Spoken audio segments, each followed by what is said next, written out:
Welcome to Scoop World Order. Is a big Tuesday show. The coaches are back from being on the road all of May recruiting. It's time to grind a little bit. These guys are staff meetings, official visits, camps. There's no rest for the wicked now at the Woody Hayes because these guys have a loaded up June coming up with these official visits now, being in the middle of summer. So these guys are going to have some long hours coming over the coming weeks. Got together with some of the media today. They said their usual nothing. We're going to go over some of that stuff. We did glean a few things, but it was a nice array of coach speak all day, every day. So we're going to break down the couple of things that we might have learned. Not a lot. And we're going to break down what this June is about to look like. So that being said, as always, thank you for joining us. As always, click that like button if you want to help us out a little bit. Hit that subscribe button. Subscribing is a great way to take care of this channel and help it keep growing. Send this along to your friends, have them subscribe. Again, it's been growing like crazy, so thank you. And also click that alert bell. That alert bell will let you know when we go live, so you guys never miss one of these episodes. I know a lot of you guys are on here every single time, so you guys are obviously doing the alert, so I appreciate that. And as always, shout out where you're from. I saw Portsmouth, Ohio. I've seen South Florida is huge on here. Naples is heavy on here.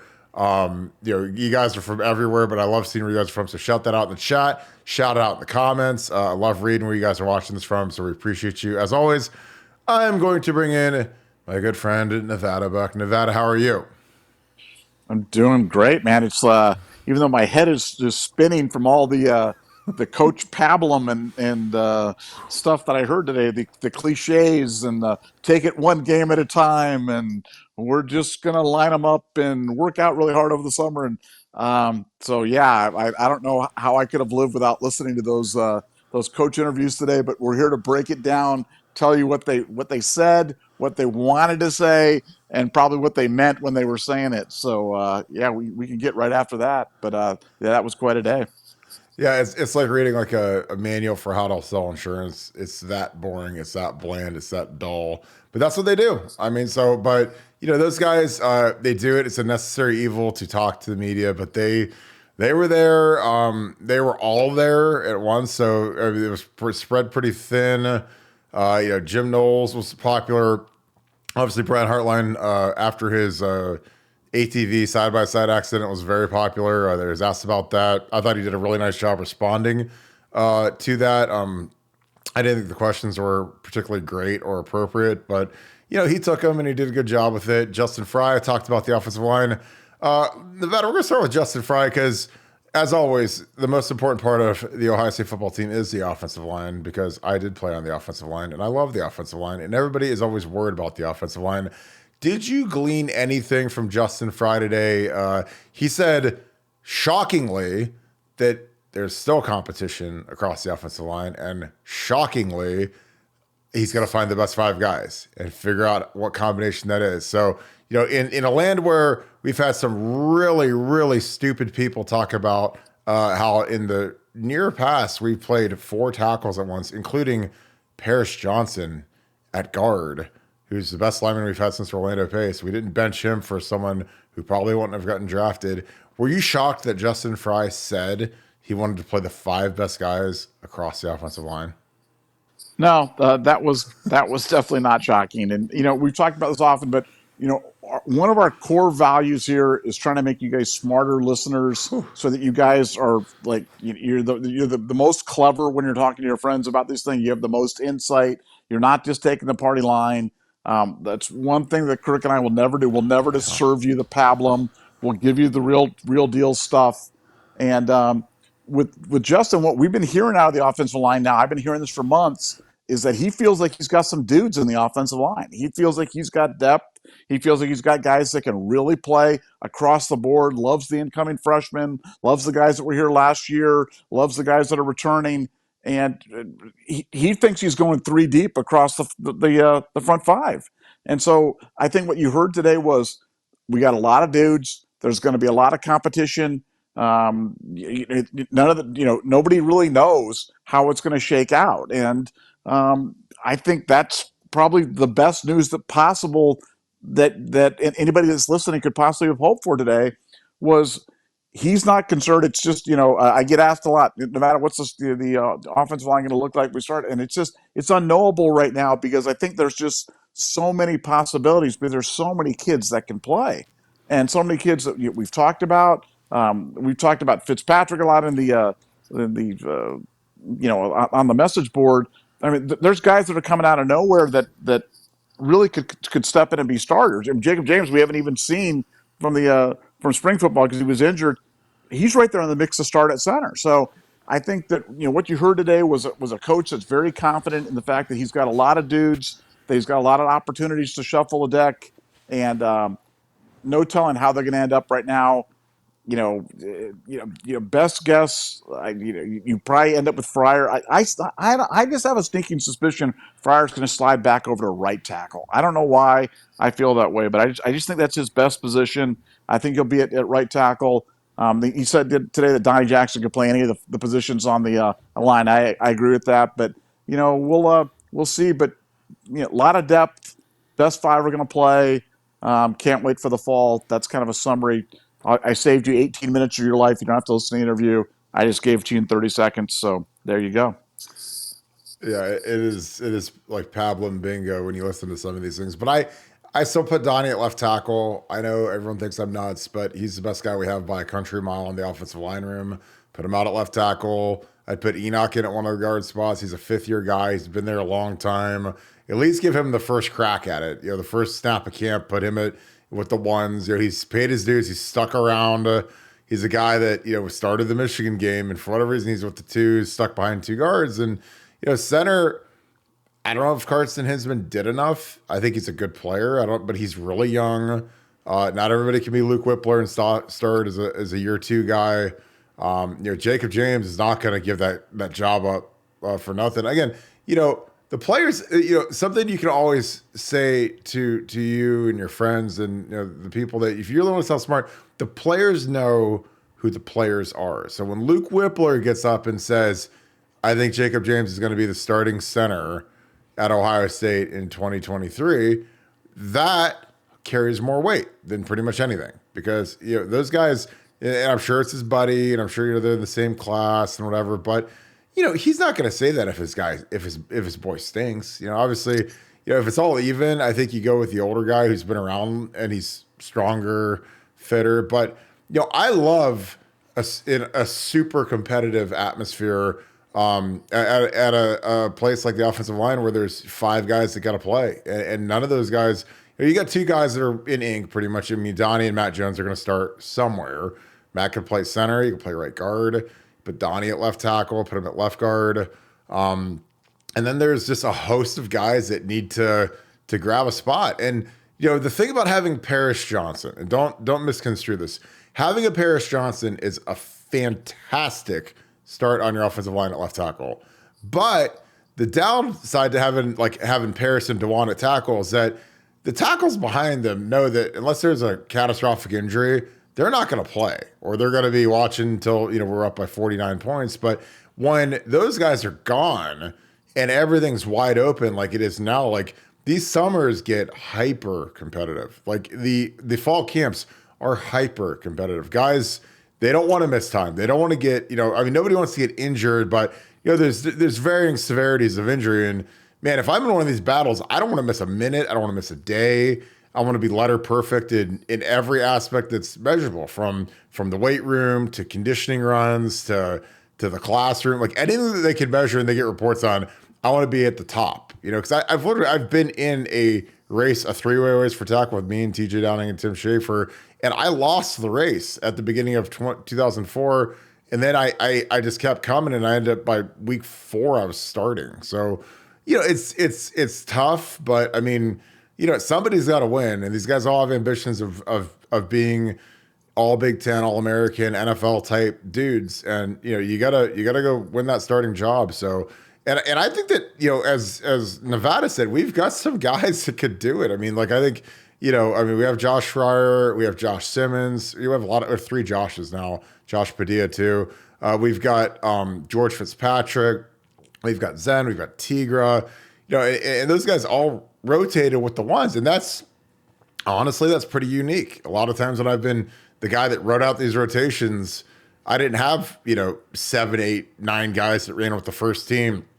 We had like 6 maybe, so this is a unique time. And, I think that, when you have all this competition, may the best man win, and good luck to everybody, and, stay healthy. Cause, again, one of the things that people never seem to talk about is like, there's a little bit of luck involved. Cause if somebody sprains an ankle, somebody, pulls a hamstring, and injuries happen in conditioning, they happen in camp, like guys fall behind. And, if you're not practicing, then you're not competing. If you're not competing, you're not winning the job. So, again, it's going to be fascinating to watch through camp. Who goes where. Again, like, if you're trying to win a national championship, I put my best guy at left tackle. That's just always been my philosophy as an offensive line guy. But, it'll be interesting to see what Justin Fry does.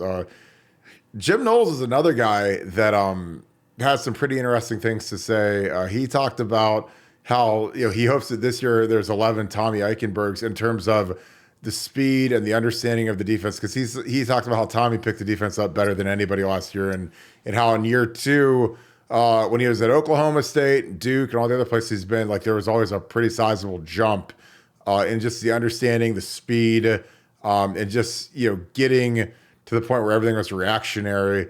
What are your thoughts on that, Nevada? I know that you've been really high on the Jim Knowles train year 2.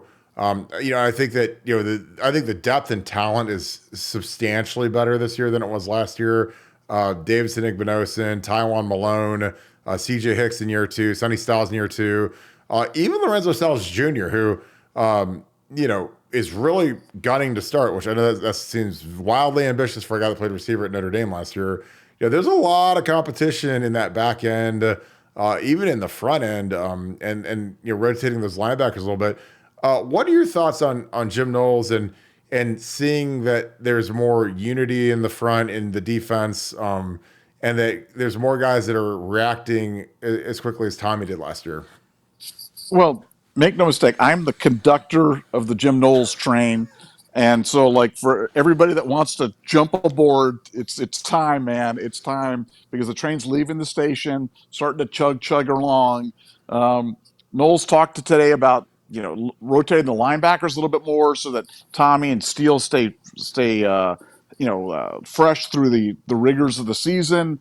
He talked specifically about something we've been talking about for a long time, about how they're going to use Sonny Styles. They use him in kind of a nickel on the early downs, rolling back to a deep safety, basically playing at all 3 spots. They talked about Davison needing to put on a little bit of weight when he came here. Been working with Coach Mick in terms of increasing his strength. I just could not be more excited about seeing the defense. I think the defense is going to take a huge step up. I love what I'm hearing from Knowles about it. I love what I'm hearing from inside the room about it. I think the guys have kind of figured it out. A guy that we don't talk a lot about is a guy like Cody Simon. Cody Simon could start at 110 schools in college football right now, and instead he's our backup. So when he comes in there, I mean, he's a heck of a player. And Knowles has figured out how to use him, and I think that, like I said, we're going to see more rotation out there on the defense. We're going to see a defense that stays fresher. We're going to see a defense that has a better understanding about what they're trying to accomplish, and I think it's going to be an absolutely dominant defense this year. A top 5 statistical defense in college football this year. You can mark it down, hold me to it, and like I said, I will save spots on the train for everybody that's listening and everybody out there in the internet land. Choo choo, let's go, Jim Knowles. I'm driving it. Do you think that the defense statistically could figure and finish higher than the offense in 2023 statistically? Total defense versus total offense.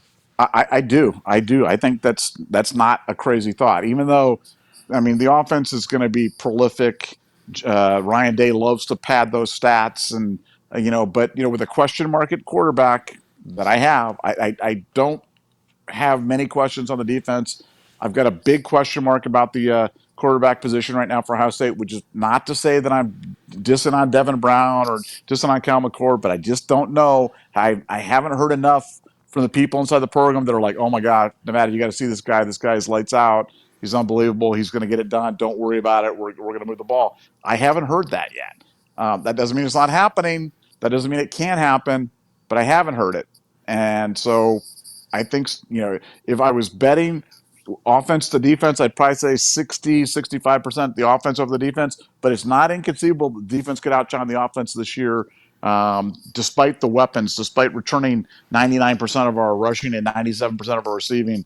It certainly could be a defensive led effort this year by the Buckeyes and by Jim Knowles. Yeah, I agree. I mean, the defense wrecked the offense this year, and granted, it wasn't at full strength with no Marvin and no Emeka. So obviously, you take out the two best receivers in college football, it's going to look a little bit different. But I mean, I think that there's a lot of experience. I think there's a lot of guys that are trying to get to the league. I think guys like JT and Jack are going to take a big step. Those guys both want to go 3-and-out. So they gotta put some more sacks on the board and have some more consistent production to be those 3-and-out guys. And I think that benefits Ohio State. I think, Mike Hall, Tyleek, putting Tywon Malone in at 3 technique. There's a lot to be excited about. Tommy's, he'll be preseason All-American by every magazine that's ever produced. Steele's preseason All-Big Ten type guy. Then you've got CJ, who's like the young Thundercat. And you've got, you've got like a lot of guys to be excited to watch, honestly, because I don't know. So we're going to take a couple questions because you guys are really bringing good questions. I can't ignore this any longer.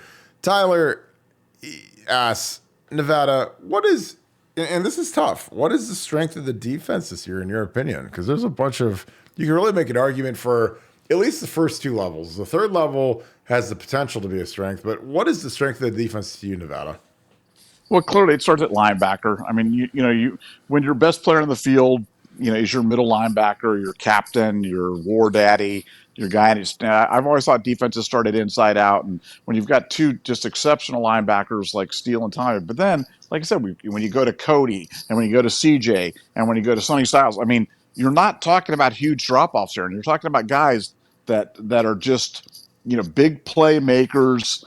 Guys that are different, guys that can create the turnovers, can create those kind of momentum changing plays that we've really been lacking on the defense for the last couple of years. And that's kind of what we're getting with the defense. And now you've got guys at defensive back that can play. Davison obviously was a huge get, and having Josh Proctor come back as a 6-year guy at safety. You've got veterans across the board. You've got young guys. You've got transfers. You've got guys that are looking to go 3-and-out. But like I said, it starts at linebacker. It's one of the best linebacking cores that we've had in a while at Ohio State. And, like Tommy Eichenberg, it's. I really wish people could go back in time and remember what we were talking about Tommy Eichenberg last year. Because last year I dropped the nugget that was like, hey, Tommy Eichenberg ran really fast, and so I think he's a he's a 4.5 guy or whatever it was in the 40, and I got ripped for that. They're like, he's tough, Borland. He's the slowest linebacker to ever play at Ohio State. He's terrible, and in 1 year he's gone from that to AJ Hawk, and to not expect that there's going to be I'm not saying that he's going to go from tough Borland to AJ Hawk to Superman, but you can expect guys to make an improvement. And the reason that he improved so much is he's the first guy that got what the defense was trying to do. And so he played faster. He put himself in the right spot. He wasn't always in the right spot, i.e. the Michigan game.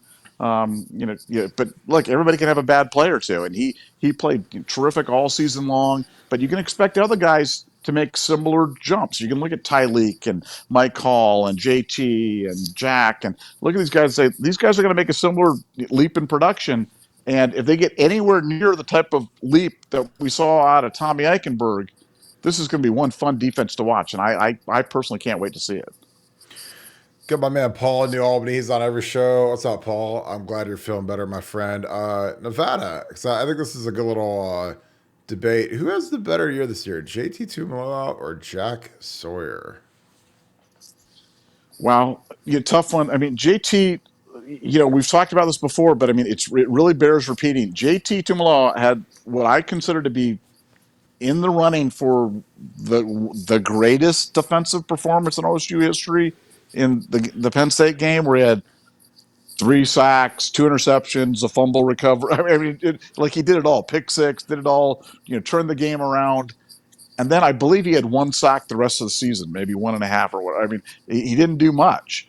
So if I'm guessing, I'm going with Jack Sawyer to have the better year. I mean, Jack had a really quiet 4.5 sack or 3.5 sacks or 4.5 sacks or whatever he had last. Oh man, wow, what was that?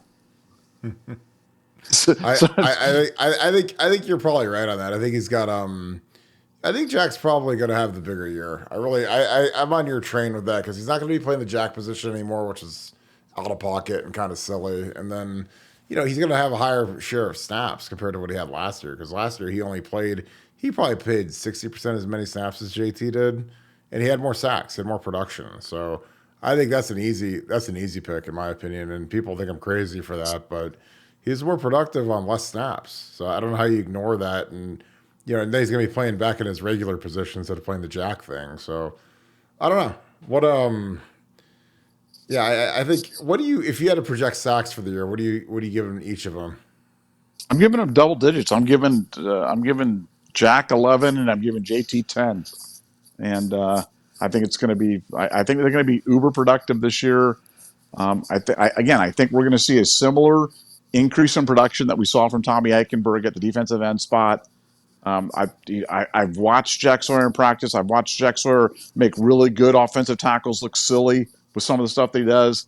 I haven't seen that in the games yet. I have not seen it translate to the games, but I know it's there. I mean, he's going to do stuff this year, and people are going to go, "Oh my goodness, that guy looks a lot more like Nick Bosa or Joey Bosa than anything that we thought that we thought he was stiff. We thought he was a guy that was just kind of a guy defense end. No, he's really good.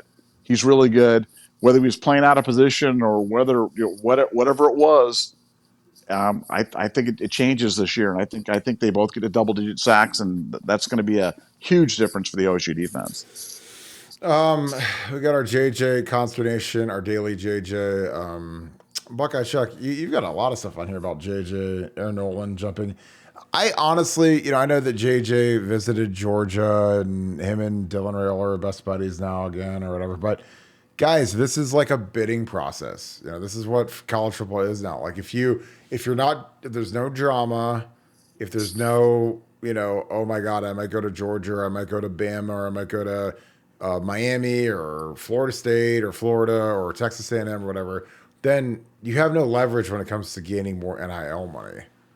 So I mean, this is what's gonna be. Like, you're not gonna have these kids that commit and they just kind of quietly go along, and then they sign up and they show up in winter semester, and then they're ready to ball out and kill it. Like, these guys are gonna go on visits. They're gonna go see what kind of numbers they can get. They're gonna come back to Ohio State with the numbers, and Ohio State's gonna have to match the numbers. So again, I think that's what it is. Again, we live in a world now where, listen to me very clearly, because this is going on. I hear from some of the top agents in the world on this one. Kids get paid under the table to go on visits. They also get paid. I'm not saying JJ Smith is, but kids get paid to go on visits. Kids get offered a lot of money to decommit. And again, not even commit to their own schools, but I mean, this is like the way of the world now. Because again, we've got NIL now. These guys all have agents. Brandon Ennis and Carnell Tate are both represented by Drew Rosenhaus now. So, and these guys, these guys know how to play the game. These guys know how to drum up negotiations. These guys have done free agency bidding wars in the NFL. So they know this is the new wilderness where they're trying to stoke up interest and get guys excited. And, because again, the one thing you guys have to realize, and because I've been around recruiting for 20 years since I was actually recruited by Ohio State, and I was, a low maintenance guy, a lowly heralded guy, no fanfare when I committed, probably more disappointment when I committed, which is fine. I don't care.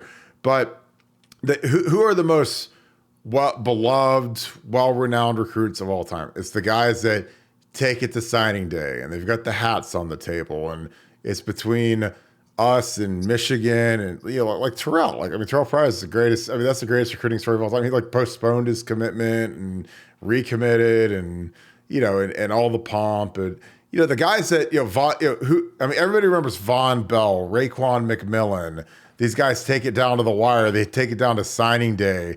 They got the hats on the table. They pick Ohio State. Like, if they just commit, the June of their junior year, then there's no excitement to that, But these kids that are smart, they play it up, and they get the they get the anxiety going for Ohio State fans and Buckeye Scoop fans, and and again, I think it's part of the game now. And with NIL, man, you keep going back and forth with offers. I mean, because that's what it is. It's a bidding war at this point.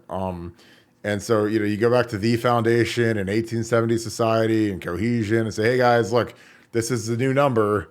Can you guys match this? Okay, I'm still a Buckeye. And for some guys, like JJ, I think JJ's coming to Ohio State no matter what. As long as Brian Hartline's here, and I think that the thing that really cemented is Brian's now the offensive coordinator here. So you don't have to worry about Notre Dame poaching him or some of these other schools poaching him or an NFL team poaching him because, unless he's going to become a head coach, which, he'd have to go to like a really good program to be a head coach for him to leave being the OC at Ohio State. He's good. So I don't worry about JJ at all, but I know every day I get asked about JJ and I'm like, I know him. I know his dad. His dad's an excellent guy, smart guy. They see the money train that is being a wide receiver at Ohio State, being a first round pick. So, I sleep like a baby, but again, this is the game. This is the new game. There's all this smoke and mirrors and schematics that people, are going to have to deal with now because of the NIL bidding war that is now here. Because I think, the ideal situation for these kids is they get to go to their dream school, Ohio State, but then they get paid like they're going to, Miami or A&M or one of the crap schools that have a bunch of money, but they don't really have anything else to sell. But that's just my take on it, and I know that takes right. But Nevada, do you have any rebuttal to that? Because I mean, we see this stuff, and again, recruiting will be more dramatic now than at any point in the history of time because of the way NIL is structured. But what are your thoughts on that? Yeah, no, don't worry about JJ. JJ's going to be a Buckeye, and as you rightly pointed out, I mean, the thing with Hartline, Ohio State knew that they had to give him the offensive coordinator position. Hartline realizes now he's at a position where he really knows that he has to learn it and show that he's got competency in terms of doing this because it's going to prepare him to the next step, which is going to be he wants to be a head coach. So despite people going, Brian will never leave Columbus, he always wants to be the wide receiver coach at Ohio State. We called BS at them. We're like, come on, guys. That's not true. Nobody really believed. Oh, yes, it was said he never wants to leave. And we're like, no, he's going to leave. That's the thing. Ohio State preempted that by making him the offensive coordinator. He's learning the time. So what this did, it bought Ohio State probably 3-4 years in terms of figuring out what Brian Hartline's going to do. And as long as Brian Hartline's here, you're going to bring in those wide receivers because those wide receivers are looking at it going, it's nice to make $1 million in NIL or $1.5 million or $2 million or 500,000 or 700,000, but we're talking about 25 million a year in the league.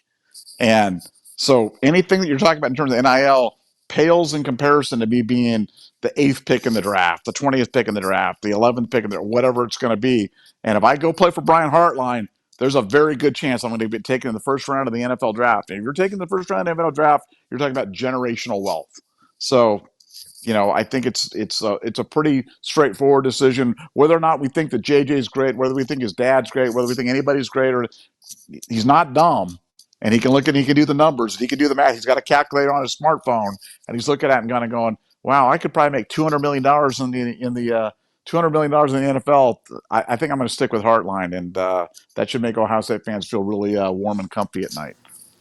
Yeah, I mean, I look at it. You get that initial, like Paris Johnson signed 4 years, $28 million, but with a 5th-year option for $15 million or so. So that's $43 million over 5 years, which is great. But when that 5th year is up and he hits free agency and he's 25 years old, he's going to sign for $40 million a year. Trent Williams is at 30. Paris is going to be a 25-year-old franchise left tackle, so he's going to get $40 million a year. So then you do that over 5-6 years, you're looking at 150 to 180. So again, I know these are all silly string numbers and they're all crazy, but it's not. And this is what these people are dealing with. What's Garrett Wilson's second deal going to look like? He's got Aaron Rodgers for the next 2 to 3 years. He's probably going to lead the NFL in receiving at some point because Garrett Wilson, in my opinion, might be the most talented receiver in the league. And people think I'm nuts and I'm crazy and I'm a homer, but he's that athletic, he's that explosive. And he was playing with the worst quarterbacks in the league last year.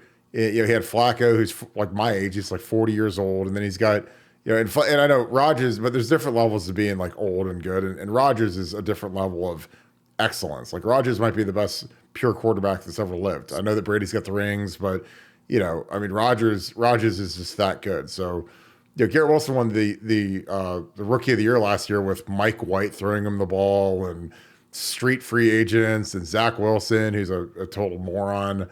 So what's he gonna do with Aaron Rodgers now? So when he re-ups, man, he's gonna be making $40 million a year. So again, these are just the numbers that have been put out by Brian Hartline in the last 2, 3, 4 years. Like, look, if you guys stick to the program, keep your nose clean. Marvin's probably going to be a top 3 pick next year. I mean, I imagine, Caleb Williams, Drake May are pretty much locked in as the 1-2 unless they fall on their faces. But those are two A plus blue chip franchise quarterbacks, and no matter how good you are as a wide receiver, if there's a blue chip quarterback, he's going in front of you. That's how it is. Like, I mean, AR-15, Anthony Richardson, the kid from Florida, he went 4 overall, and Florida stunk this past year. But he's a quarterback, and in that league, you need a quarterback. So, again, I don't worry about JJ at all, and I totally get what JJ's doing. You stir it up a little bit, you drum it up a little bit. Again, because our foundations they're getting some money now. 1870, the foundation. I mean, Ennis, he got a bag when he showed up.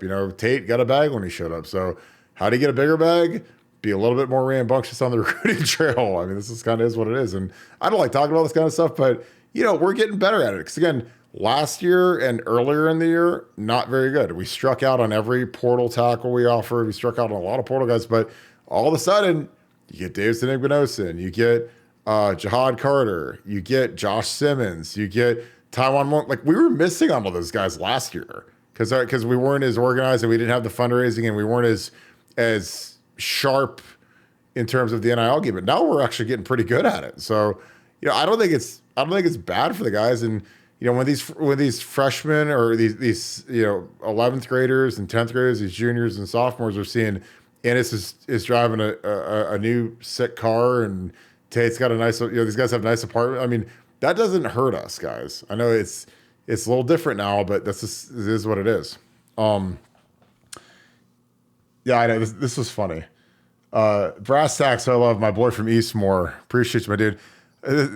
The Jets took Zach Wilson over Justin Fields. Nevada, like, we talk about this every year because, I mean, you had a really, really, really good source say that Fields was going to go 3 to San Francisco. And I couldn't imagine how good the 49ers would be right now if they had Justin Fields at quarterback. But, does it ever surprise you when these NFL teams it's like their minds explode and they try to like do some sort of, it's like they try to see something that really isn't there. And Justin Fields slides down the board when he really should have been probably the second pick in that draft. Yeah, no, it's amazing how this thing works. I do think that the NFL teams overthink this. You just see it every single year in terms of guys going, the Baker Mayfield going number 1, or Wilson was a classic case of somebody that it just seemed, it just screamed mediocre. I mean, he was a guy that played at BYU, and if I'm not mistaken, he wasn't a captain. I think his teammates didn't choose him to be a captain, and that should have been like the biggest warning sign of all time for any NFL team that's going to make this guy the face of the franchise, that they don't even name him a captain. So when he went to the Jets and kind of laid an egg, and as you mentioned, Garrett Wilson balled out last year with Zach Wilson as his quarterback. What's he going to do with Aaron Rodgers and McCall Hardman and Alan Lazard and all these other guys around him? I mean, it's going to be crazy to watch. But like I said, I love watching Ohio State wide receivers. I love watching all Ohio State kids ball out in the league. But the wide receiver position's fun just because we seem to be cranking them out. Next year we've got Marvin that'll go high, top 5. You've got a Mecca who will be a first round pick. And then you're starting to go down to the Carnell Tate and Brandon Dennis. We'll have to wait for them for a few years, but those guys are equally talented, and it's just it's a never-ending thing. It's like it's going to end someday when Brian moves on. So I just say for Ohio State fans, let's enjoy every single minute. Let's not fret about anything, worried about the future, but let's just enjoy the present because we've got a run of wide receivers and quarterbacks unlike anything that we've ever seen before. And who knows, Ryan Day could move on and Hartline could move up and be the head coach at Ohio State. They could give him the job and make him the head coach, and the aerial circus will continue. So, hey, who knows what the next 20 years are going to hold?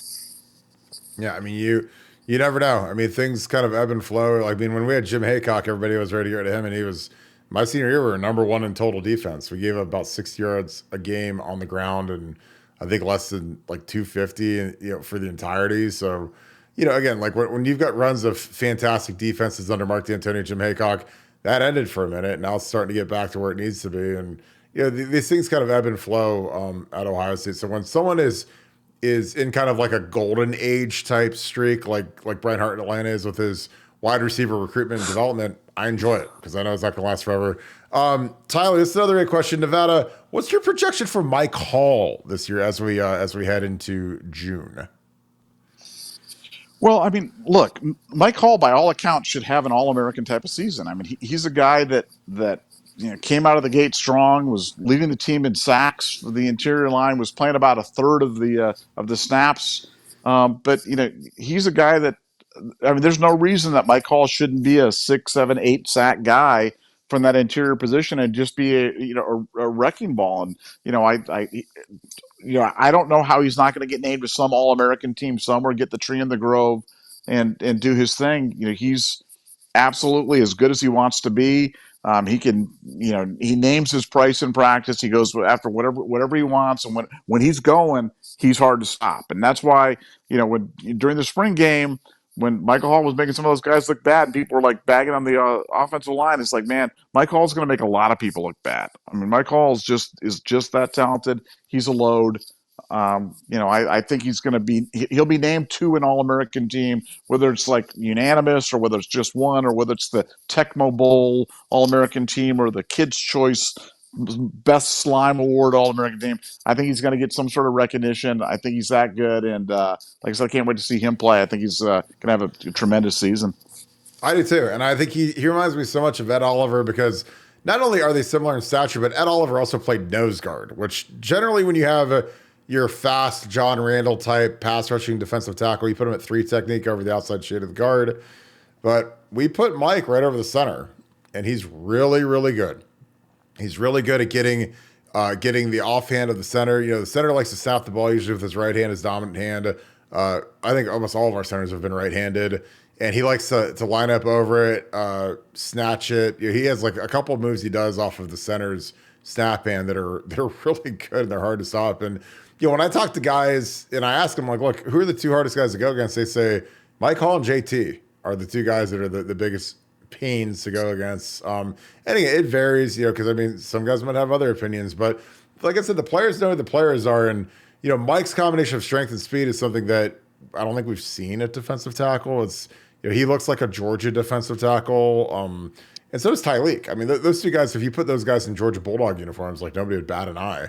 And I think that those are guys that now they're finally going to be unleashed because there's no one in front of them. There's no Turan. There's no Jerron Cage. There's not guys that, that are adequate players that, but if you're not drafted and you don't, and you sign an undrafted deal, like you're not really to the level that we need to get where we want to go. Like you got to be a draft pick. You got to be, like a higher tier type guy. I mean, when you're a senior at Ohio State, you should be up for all Big Ten, multiple award winner, just because that's what is required at the position. So I'd be stunned if Mike and Tyleek aren't drafted, after this year or next, if they're not up for some sort of all Big Ten consideration, second or first team.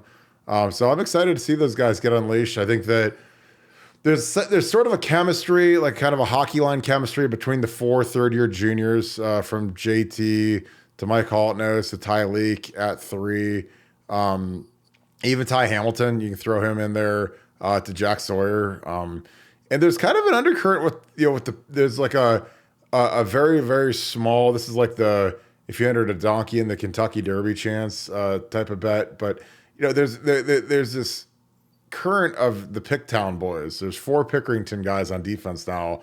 And, in their wildest dreams, they'd like to all start together. So the 2 Styles boys, Lorenzo Jr., Sonny Styles, Ty Hamilton, and Jack, these guys all played like youth football together. And I could imagine what that team looked like. And I'm sure they were on all different teams because that probably wouldn't have been fair for those guys to all be on the same team. But it'd be interesting to watch that and see if we get anything out of Lorenzo Styles Jr. this year. Nevada, I'm going to wrap this because, God, we went through a lot of time. But what is your projection on Lorenzo Styles Jr. this year? I know that he's converting over to corner, which is really hard to do. I started for Notre Dame against us, had that long catch that basically ended Josh Proctor's season early.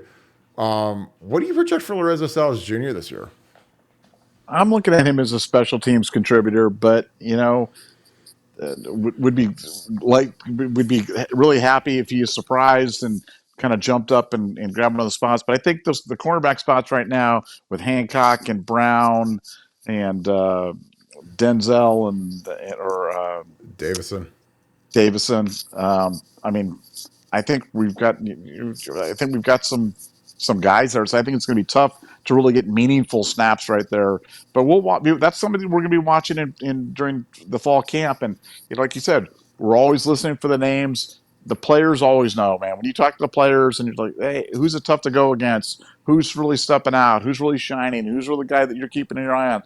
And you hear the same names from two or three guys. That's when you know, and that's generally stuff that we try to share with you guys as listeners because you know the players know, the parents know, the coaches know, whether they say it at a media day or not, they know who they're watching, and Styles will definitely be a name that we're watching carefully for it in the fall.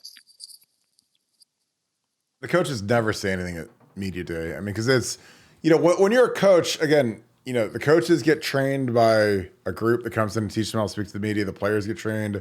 So it's always as vanilla and filtered as you could ever dream it could be. And plus the other part is like when you're a coach and the parents are going to listen to every word you say.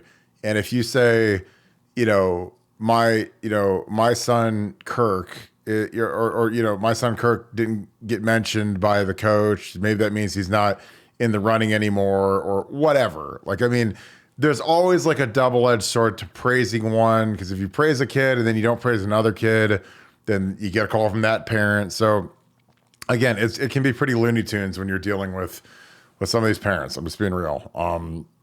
So that's part of the reason why coaches generally don't like doing a lot of interviews, because if they say the wrong thing or they mention how great one guy's doing and then they don't mention another guy, then the other guy's like, oh, do I gotta go hit the portal? Am I out of the running? Like, and really it could just be like, a reporter asks a question about a player and he says, well, yeah, Matt Jones looks great, or Carson Hinsman looks great, or whoever looks great. And then, well, they didn't mention the other two guys. So who knows? I don't know, but it's a tightrope for those guys. And that's why they hate doing these interviews, because like they're always nervous they're going to say something to upset a parent. And some don't care, and some will lie and say they don't care. But it's just you don't have those voicemails on your phone when you get back from the interview saying, well, you didn't say anything about my kid, and you didn't should he transfer? And then it's like you got to put out a fire that you didn't even intend to start. So any final thoughts? That's a good one. Appreciate you guys bringing the heat on these questions. Great questions. Shout out Brass Tacks, my boy, as always, being in here. Any final thoughts, Nevada? Expansion stuff percolating, probably stuff that we're going to be talking on.